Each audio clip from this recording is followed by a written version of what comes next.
अस्सलामुअलैकुम viewers, welcome to the show. खुशामदीद, आदाबर्स, और उम्मीद है कि आप खैरियत से होंगे।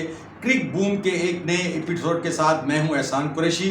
और जैसा कि आप जानते हैं, पाकिस्तान की टीम जो है वो अपना PSL का फाइनल खेलने के बाद पहुंच चुकी है इंग्लैंड में। 3 दिन आइसोलेशन में गुजार लिए। कल बारिश की वजह से वो इंडोर प्रैक्टिस की, लेकिन आज पाकिस्तान ने पहली प्रैक्टिस की इंग्लैंड के मुकाम डर्बी में। डर्बी जो है वो डर्बी शहर का ग्राउंड है, यहाँ पर तमाम फैसिलिटीज़ हैं और आइसोलेशन। अब पाकिस्तान की टीम जो है ये 10 दिन तक जो है वो गुजारेगी और उसके बाद जो है वो रवाना होगी अपने पहले मैच के लिए।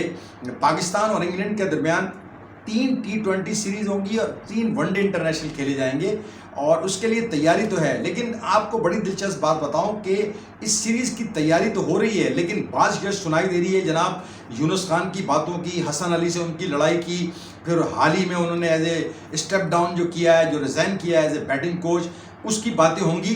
लेकिन इससे पहले उसकी तफसीलात तो आपको बताएं। वेस्ट इंडीज़ और साउथ अफ्रीका की सीरीज़ हो रही है, इंग्लैंड और श्रीलंका के दरमियान जो T20 सीरीज़ हुई उसकी बातें करेंगे।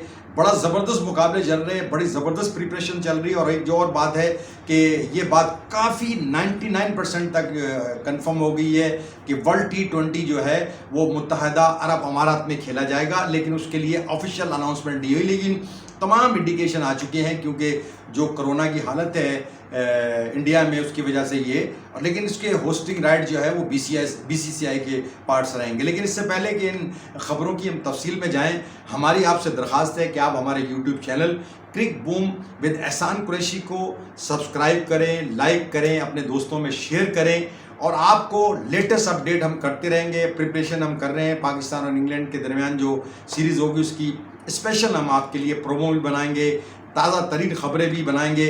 अब हम चलते हैं जनाब पाकिस्तान और इंग्लैंड के दरमियान जो सीरीज़ होने वाली है उसकी जानिब। देखिए ये सीरीज़ तो है, ये पाकिस्तान के लिए बहुत बड़ा टेस्ट है। हालांकि पाकिस्तान की काफ़ी अच्छी प्रिपरेशन रही।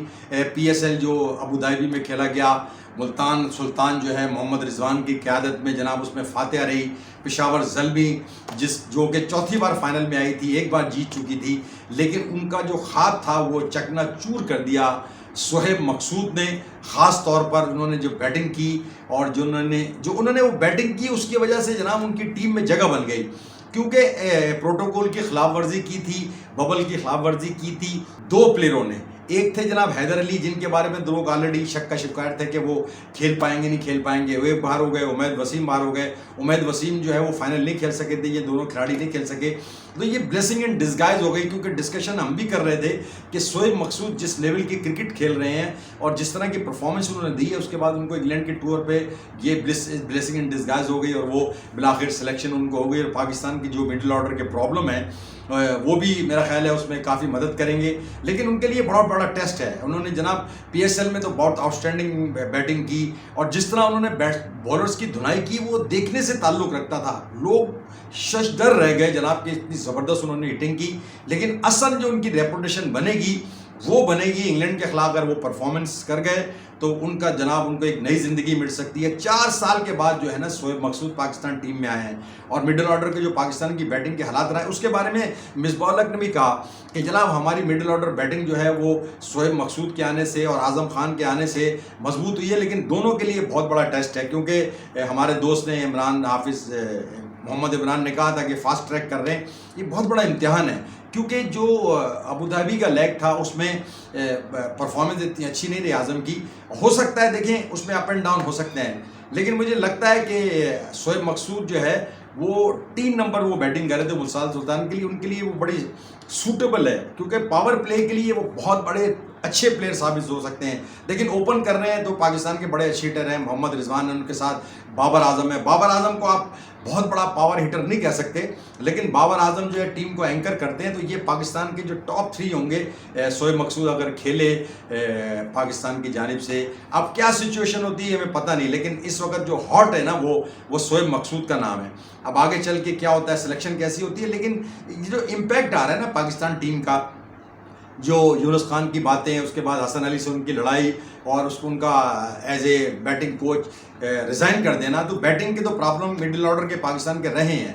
अब वो उसको कौन हैंडल करता है, कि वो ज़ाहिर बात है करंटली तो कोई भी नहीं है। मेरा ख्याल है कि इवेंचुअली जैसे हमने जिक्र किया था कि वो ड्यूटी जो है वो बिलाखिर जो है एक बार फिर बैटिंग कोच की जिम्मेदारी भी चीफ कोच के ज़िम्मे आ गई, मिसबाह को संभालेंगे। उन्होंने इसका जिक्र भी किया अपने इंटरव्यू में। मोहम्मद रिजवान ने भी इंटरव्यू दिया, क्योंकि रिजवान इस वक्त जो है ना पाकिस्तान के एक सफ़े अव्वल के बैट्समैन है। वो पाकिस्तान के कप्तान बाबर आजम से भी अच्छी परफॉर्मेंस दे रहे हैं। लेकिन बैकड्रॉप में जो पस मंज़र में जो बातें चल रही हैं, लड़ाइयों की बातें, देखें पाकिस्तान टीम बज़ाहिर तो प्लेयर यही कहते हैं कि जनाब बड़ा टीम जेल होके खेल रही है, लेकिन जब बाहर बातें आती हैं तो अंदरूनी तौर पर देखें ये पाकिस्तान का जो कल्चर है, जो पाकिस्तान की चीज़ें हैं, ज़ाहिर बात है कि इसमें 20-25 लोग होते हैं, 18 की टीम होती है, तो ये मुख्तलिफ अदवार से गुजर जाते हैं, मुख्तलिफ इलाकों से गुजर के आ जाते हैं। तो पाकिस्तान टीम में आने के बाद डेफिनेटली देखें डिफरेंसेस तो होते हैं, लेकिन बाद औक़ात जब आप के डिफरेंसेस वो खुल के आते हैं जब कोई ऐसे वाक़े आते हैं। लेकिन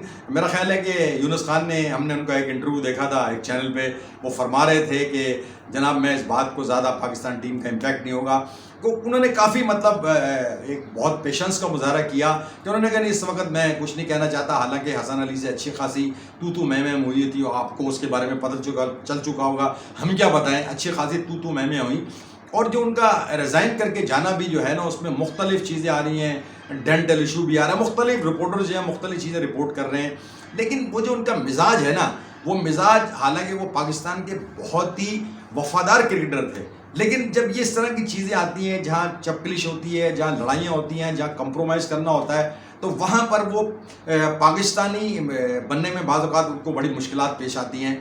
एज ए बैट्समैन उन्होंने पाकिस्तान के लिए जो खिदमत अंजाम दी, पाकिस्तान के कप्तानी भी उन्होंने छोड़ दी थी, तो मिजाज के ज़रा तुनक है वो। लेकिन बहरहाल अब उन्होंने बड़ी स्पोर्टिंग स्पिरिट दिखाई है। उन्होंने कहा जनाब मैं इन मामला में नहीं पढ़ना चाहता, इसका इम्पैक्ट जो है वो पाकिस्तान टीम पे आएगा। लेकिन ये सारी चीज़ों का इम्पैक्ट आएगा या नहीं आएगा, इसका फैसला जो है ना वो इंग्लैंड और पाकिस्तान के दरमियान जो सीरीज़ होने वाली है, 3 वनडे इंटरनेशनल और 3 T20, उसके बाद पता चलेगा कि पाकिस्तान की टीम जिसने जिम्बाब्वे को भी शिकस्त दी, साउथ अफ्रीका को भी शिकस्त दी, यहाँ भी दी और अब उनके मुल्क में भी जाके दी, लेकिन वो इतनी हाईली रैंक टीमें नहीं है। इस वक्त सबसे हॉट टीम जो है वो है जनाब इंग्लैंड की टीम। इंग्लैंड की टीम जिस ब्रांड के क्रिकेट खेल रही है, उन्होंने जनाब जिस तरह क्लीन स्वीप किया है श्रीलंका के ख़िलाफ़, और जिस तरह की बैटिंग की है डेविड मिलान ने, जोस बटलर ने, सैम करन ने, और ख़ास तौर पर जो कप्तानी है ऑयन मॉर्गन जिस लेवल की कप्तानी कर रहे हैं, और जिस तरह का उनका जो सेटअप है, टीम मैनेजमेंट है, उसका कोचिंग स्टाफ है, तो पाकिस्तान के बहुत से फ्रंट पर पाकिस्तान को लड़ना होगा।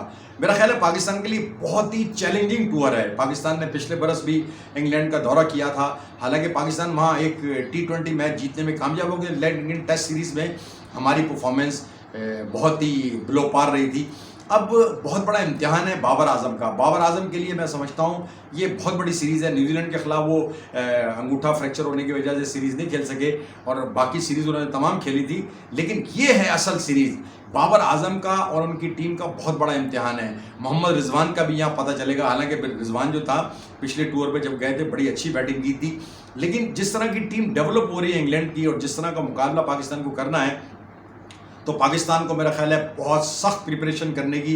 मैं ये समझता हूँ कि पाकिस्तान में इस बात का मौजूद है करंट के पाकिस्तान उनको T20 में आ रहा है, लेकिन उसके लिए पाकिस्तान को पूरे मुश्तबा होके, यूनाइटेड होके, और उनको गलती की इसमें गुंजाइश नहीं होगी। फील्डिंग, बॉलिंग, बैटिंग, फिटनेस, सब चीज़ों में पाकिस्तान को आउटस्टैंडिंग परफॉर्मेंस देना होगी। बहुत बड़ा चैलेंज है, और ये पाकिस्तान की जो प्रिपरेशन है ये बड़े, उधर आपने देखा ही होगा कि वेस्ट इंडीज़ और जनूबी अफ्रीका के दरमियान भी बड़ा ज़बरदस्त सीरीज़ चल रही है, और 1-1 से जो वनडे बराबर है। आज तीसरा जो T20 खेला जाना है, 5 T20 इंटरनेशनल दोनों टीमों के दरमियान, और दोनों टीमें पहली बहुत तगड़ी हैं। पहला मैच में वेस्ट इंडीज़ ने बिल्कुल ही साउथ अफ्रीका को उड़ा के रख दिया, जिसमें बड़ी ज़बरदस्त बैटिंग की जनाब उनके एवियन लुइस ने बहुत हार्ड हिटिंग की, क्रिस गेल ने भी बड़ी ज़बरदस्त बैटिंग की, फुल टीम है उनकी, आंद्रे रसल भी उसमें थे। लेकिन दूसरे मैच में जनाब बड़ा ज़बरदस्त कमबैक किया जनूबी अफ्रीका की टीम ने। जनाब उन्होंने बिल्कुल आउट क्लास तो नहीं कह सकते, बड़ा कंपटीशन, शुरू में बहुत ज़बरदस्त बैटिंग की क्विंटन डी कॉक ने, डेविड मिलर ने भी छोटी सी अच्छी इनिंग खेली थी मेरा ख्याल है, लेकिन 16 रन से उनको जीत हासिल हुई। अब देखते हैं कि बाकी T20 जो है उसमें मुकाबला कैसे रहता है। ये मुकाबला आज जनाब रात को होने वाला है, तो वो भी आपको अपडेट हम करते रहेंगे। लेकिन हमारा जो फोकस है वो है सारा पाकिस्तान और इंग्लैंड की सीरीज़। अगर पाकिस्तान की टीम इसमें अच्छा खेलती है तो बहुत जो पाकिस्तान के फॉलोअर्स हैं और फॉलोइंग बढ़ेगी। लेकिन पाकिस्तान के लिए बहुत बड़ा चैलेंज है, बहुत बड़े ख़तरात मौजूद हैं। जिस लेवल की क्रिकेट वो खेल रहे हैं, चाहे जेसन रॉय हो, चाहे वो जनाब जॉनी बेयरस्टो हो, चाहे जोस बटलर हो, पावर ज़बरदस्त पावर हिटिंग। मेरा ख्याल है ये मुकाबला जो है बॉलिंग के अलावा पावर हिटर के दरमियान है। और पाकिस्तान की जो पाकिस्तान को जो जिसमें पीछे जा रहा है, पाकिस्तान को डेथ बॉलिंग में भी काफ़ी मुश्किलात का सामना कर सकता है। लेकिन उसमें जो एक बड़ी खुश आइन बात है कि इसमें हसन अली जो है, हसन अली पाकिस्तान के इस वक्त फ्रंट रैंक प्लेयर हैं, एज ए बॉलर भी और एज ए पावर हिटर भी। आपने देखा होगा कि उन्होंने जाना PSL भी बड़ी अच्छी हिटिंग की थी इस्लामाबाद यूनाइटेड के लिए। तो इम्तिहानात जो हैं वो शाहीन शाफरीदी का भी है, हसन अली का भी है, वहाब रियाज का भी है। असल पाकिस्तान की बॉलिंग जो है इतनी ताकतवर बैटिंग के सामने किस तरह का मुजाहरा करती है। और उसके बाद हमारे जो 3-4 मेन बैट्समैन हैं उन पे पाकिस्तान का बड़ा देखें, उसमें देखें बाबर आजम है, मोहम्मद रिजवान है, फ़खर जमान है, उसके बाद शोएब मकसूद हैं, मोहम्मद हफीज़। इन पे पाकिस्तान की बहुत बैटिंग का इन्हिसार है। अगर ये और ख़ास तौर पर इसमें जो जीत हार का जो ख़ास हिस्सा होता है वो होता है जनाब 6 ओवर्स का जो पावर प्ले होता है। इसमें पाकिस्तान को बहुत ज़बरदस्त खेल का मुजाहरा करना होगा, 50 से 55। और जब भी आप 50 से ज़्यादा रन बनाते हैं पहली 36 गेंदों पर तो आपका ट्रेंड सेट होता है। यही चीज़ जो है वो इंग्लैंड की टीम में है। लेकिन इंग्लैंड की बॉलिंग, बैटिंग, फील्डिंग, उनका अपना एनवायरनमेंट, उनका अपना क्राउड। और दिलचस्प बात है कि आपको ये सुनकर खुशी होगी कि इन मैचेस के दौरान तकरीबन 80% तमाशाइयों को आने की इजाज़त होगी, जो पाकिस्तान टीम का बहुत बड़ा इम्तिहान है। बाबर आजम का भी एक बहुत बड़ा चैलेंज है और यहीं से उनका मेक एंड ब्रेक हो सकता है। क्योंकि जब आप छोटी टीमों के खिलाफ खेलते हैं तो इतना फ़र्क नहीं पड़ता। लेकिन जब आप देखें, आपने जनूबी अफ्रीका को उनकी ग्राउंड में जाकर शिकस्त दी, बड़ा कारनामा था। इंग्लैंड को उनके ग्राउंड में हराना जो है ये बिगेस्ट चैलेंज है।